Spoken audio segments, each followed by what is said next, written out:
نبی صلی اللہ علیہ وسلم جب مکہ والوں سے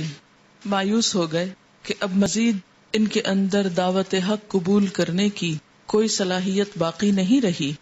تو آپ نے طائف کا رخ کیا کہ وہاں کے لوگوں کو اسلام کے بارے میں بتایا جائے. ہو سکتا ہے کہ وہاں کے لوگ آپ کی بات قبول کر لیں یا آپ کی مدد کریں یا آپ کو پناہ دیں. چنانچہ آپ طائف کے لیے پیدل چل پڑے. پیدل، آپ کو معلوم ہے کہ کئی میل کا راستہ ہے یہ، اور پہاڑی راستہ ہے مکہ سے. آپ کے ساتھ آپ کے آزاد کردہ غلام زید بن حارثہ بھی تھے. راستے میں جس قبیلے سے بھی آپ گزرتے اسلام کی دعوت دیتے، اور اس طرح طائف پہنچے. اور قبیلہ ثقیف کے 3 سرداروں کا جو آپس میں بھائی تھے ارادہ فرمایا. انہیں اسلام کی دعوت دی اور تبلیغ اسلام کے لیے مدد چاہی، مگر انہوں نے منظور نہ کیا بلکہ بہت برا جواب دیا. آپ نے انہیں چھوڑ کر دوسروں کا ارادہ کیا، انہیں بھی اسلام لانے کی دعوت دی، ان کے سرداروں سے گفتگو کی اور اس کام میں 10 دن گزار دیے. لیکن کسی نے آپ کی بات نہ مانی، بلکہ یہ کہا کہ ہمارے شہر سے نکل جائیں. اپنے بچوں، اوباشوں اور غلاموں کو شے دی. چنانچہ آپ نے جب واپسی کا ارادہ کیا تو انہوں نے آپ کے دونوں جانب لائن لگا کر گالیاں دینی شروع کر دی اور بدزبانی کی. سب کچھ امیجن کرتے جائیں.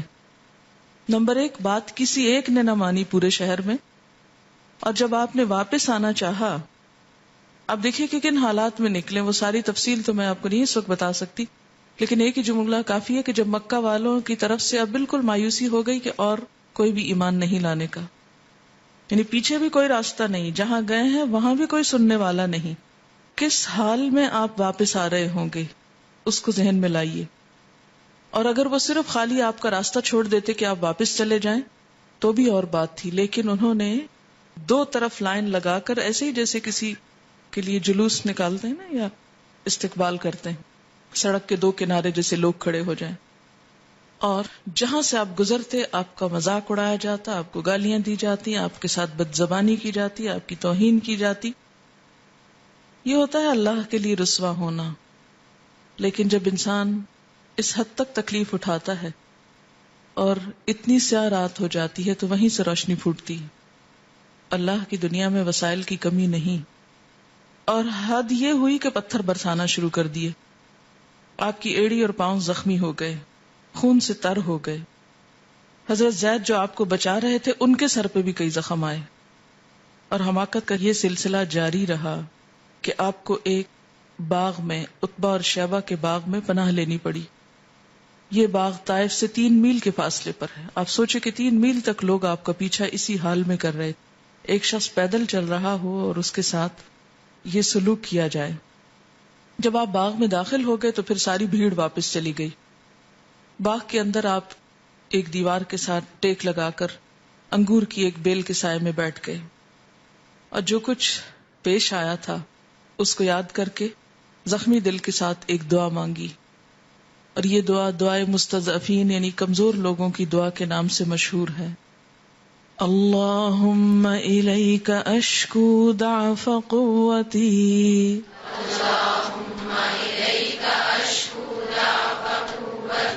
وقلت حیلتی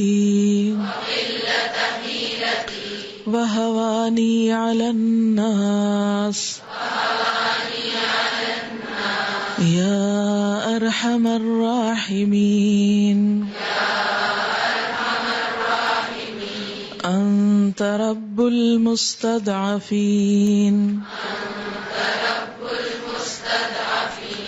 وانت ربی الی من تکلنی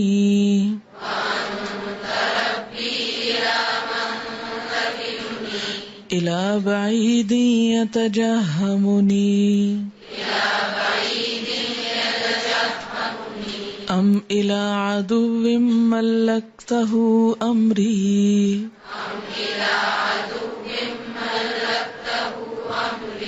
ان لم یکن بک علی غضب فلا ابالی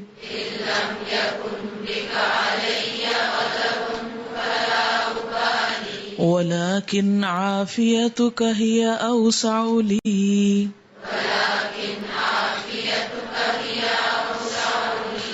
أعوذ بنور وجهك الذي أشرقت له الظلمات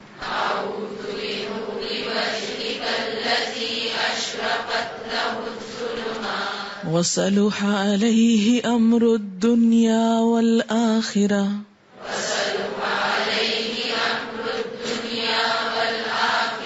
من أن ينزل بي غضبك أو يحل علي سخطك لك العتبى حتى ترضى ولا حول ولا قوة إلا بك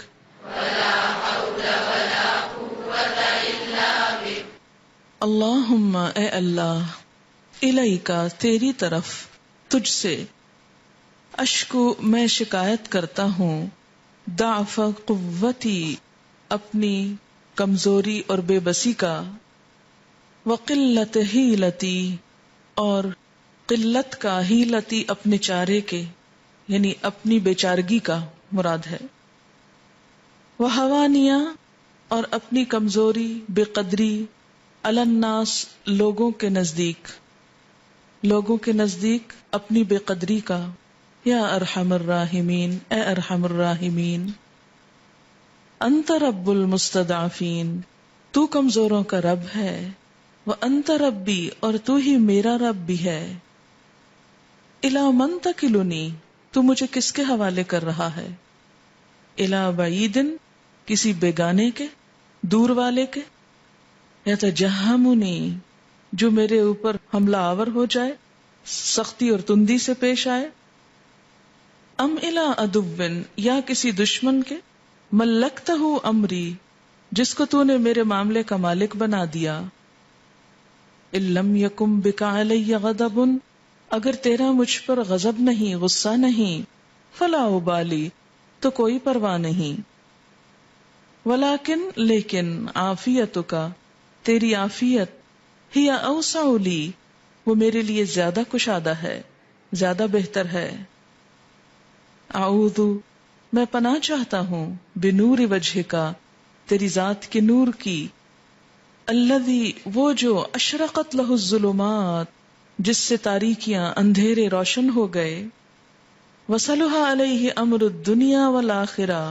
اور جس پر دنیا اور آخرت کے معاملات درست ہو گئے من ان ینزل بی غضبک اس بات سے کہ تیرا غضب مجھ پہ نازل ہو او یحل علی سخطک یا تیرا عتاب مجھ پہ وارد ہو لک العتبی تیرے ہی لیے رضامندی چاہتا ہوں عتبہ رضامندی کی طلب تیری رضا چاہتا ہوں حتی ترضا یہاں تک کہ تو راضی ہو جائے اس وقت تک تیری رضا چاہتا رہوں گا جب تک کہ تو راضی ہو جائے ولا حول ولا قوت الا بک اور تیرے بغیر کوئی زور اور طاقت نہیں کبھی بھی غم کا موقع زندگی میں آئے لوگوں کی بے رخی لوگوں کی بے نیازی اور کبھی معاشرے میں اپنے آپ کو تنہا محسوس کریں کسی بھی ایسے موقع پر جب آپ سمجھے کہ سبھی ساتھ چھوڑ گئے اور خصوصاً دین کی وجہ سے کیونکہ یہ انبیاء کی سنت ہے اگر اللہ تعالیٰ کے حبیب محمد صلی اللہ علیہ وسلم پر یہ دن آیا دین کی وجہ سے کہ نہ اپنا شہر پناہ دے رہا ہے اور جس دوسرے شہر میں پناہ لینے کے لیے گئے ہیں اس کا معاملہ اپنے سے بھی زیادہ ناقدری کا بیگانگی کا سختی کا اور ذلت کا ہے کہ کوئی ایک شخص بھی ایسا نہیں بھلا کہ جو آپ کی پکار پہ لبیک کہے اجنبی حالت میں پرائے دیس میں نہ صرف یہ کہ گالیاں ٹھٹھے مذاق بلکہ پتھر بھی کھائے اتنے کھائے کہ زخمی ہو گئے اور آپ کو بچانے والا بھی زخمی ہو گیا اس حال میں اللہ کو پکارتے ہیں کبھی بھی ایسا موقع آئے کہ جب کوئی انسان آپ کی بے قدری کرے کوئی آپ کا مذاق اڑائے دین کی وجہ سے یا کوئی آپ کو تکلیف دے کر رلا دے یا اس راستے پر چلنا بہت مشکل اور دوبھر ہو جائے تو یہی دعا کریں